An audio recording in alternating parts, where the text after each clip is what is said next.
This is Mika from Go Big Coaching, and today we're talking about perfectionism, or the journey from perfectionism to striving for excellence. I am definitely a recovering perfectionist, and my journey looking into this really closely started in 2018 when I relaunched my coaching business in the US, and I found very quickly that perfectionism wasn't serving me at all anymore. If it ever has, I'm not sure. So I was bootstrapping most of the relaunch, and I had to learn so many things at once, and the learning curve seemed so steep that I realized perfectionism wouldn't help me here at all, because it would keep me from doing anything pretty much. So today I would like to share the 4 decisions and changes I implemented that helped me most moving from perfectionism to excellence. Number 1, decide what to half-ass. Ooh, imagine that. I'm telling a perfectionist not to do 100% and not 120. No, the opposite. Give it 50% or 80 max. So there are a lot of things which are not at the core of our business. And this is what we're looking at, right?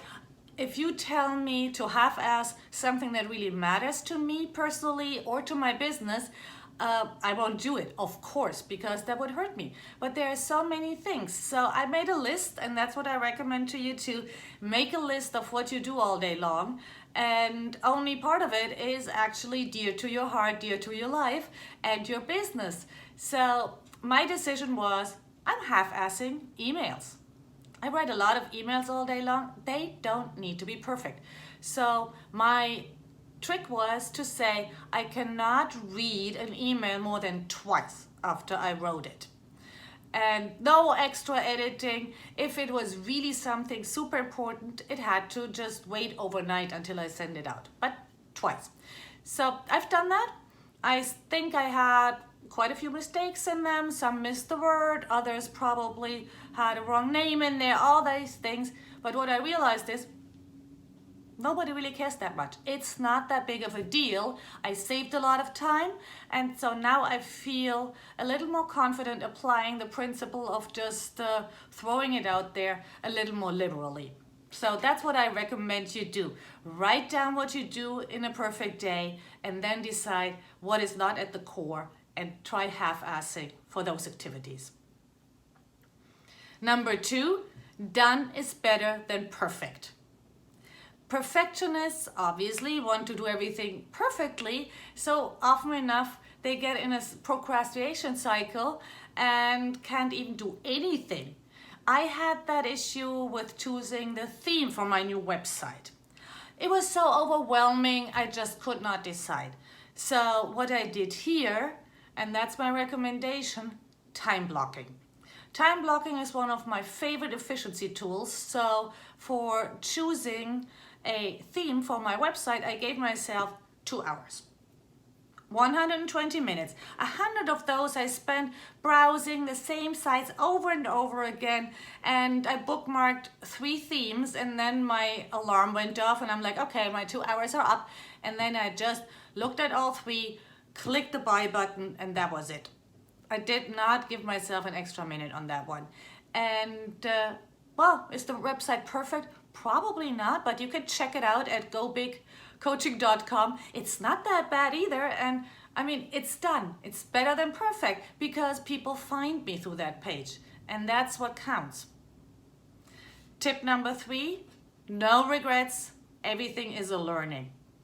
So when you bootstrap in particular and you do everything yourself at a certain point, then wasting time, energy, money is particularly painful. But it generally is, right? And so I had that happen a lot in terms of networking. I spent money on events, on associations I would join, all these things just to find out, that's not really my cup of tea. So my recommendation here, the decision I made is I have to reframe that. This is not wasted money. This is a learning. And $100, $200 here and there, actually, that's cheap learning. It gets much worse. So now I say, okay, this is all learning. I spend, well, more than that, on events and clubs I checked out and networks I checked out, but that helped me. The learning I gained from that was that now I know exactly what I'm interested in a networking event, what I'm interested in an association or a women's club I join. I know that now and I can appreciate that even more.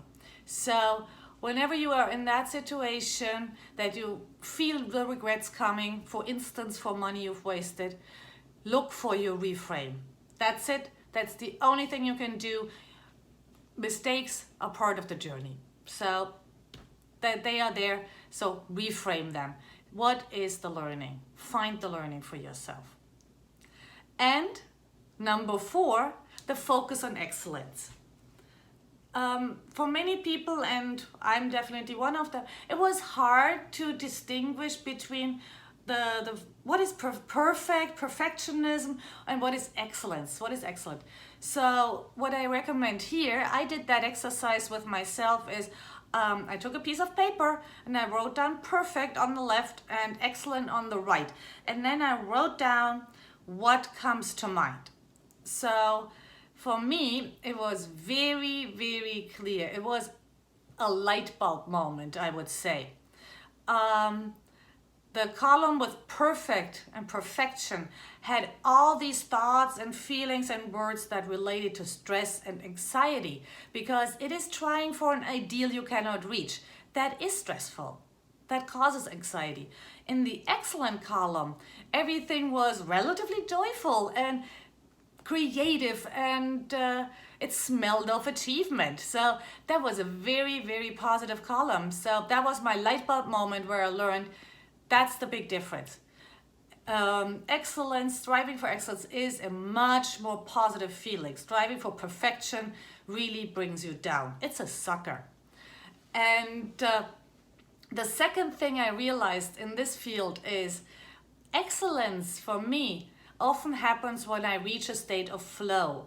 That can be writing, but other people have other places where they find that. It might be coding for some people, it might be running or another physical activity.